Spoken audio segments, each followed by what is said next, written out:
రండి వచ్చి మోన్ చేయండి. ఆకలిగా లేదు, నువ్వు తినే. రే నువ్వైనా తింటావా? నేను ఆల్రెడీ పార్టీలో తినేసి వచ్చా. మానేయండి తిండి. అమ్మకి చెప్పే వెళ్ళాను కదా నా పార్టీకి. I just don't get her sometimes. రే నీకు ఇష్టమని సాంబార్ రైస్ చేశాను, ఆకలి లేకపోయినా తిను, యాషాలేమాక. అమ్మ నాకు అసలు అర్థం కాదు నాన్న. ఇప్పుడే తిట్టింది, మళ్ళీ ఫుడ్ అంట. మెంటల్. అమ్మలు అంతేరా, వెంటలే మనకి తిండి పెడతారు, మనతోనే తిట్లు తింటారు. ఏమనుకోవాలని వాళ్ళు అంతేరా.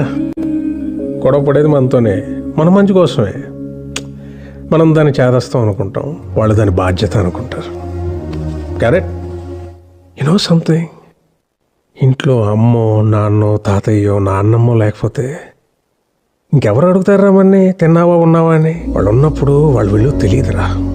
రేపు లేరనుకో, వాళ్ళు మనతో ఉన్న ప్రతి క్షణం చాలా విలువైందిరా. Treasure it.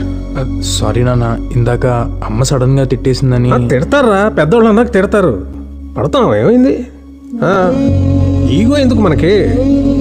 అన్నది మనవాళ్ళేగా, మన కోసమేగా. వాళ్ళు ఉన్నంత వరకేరా మన చిన్న పిల్లలు.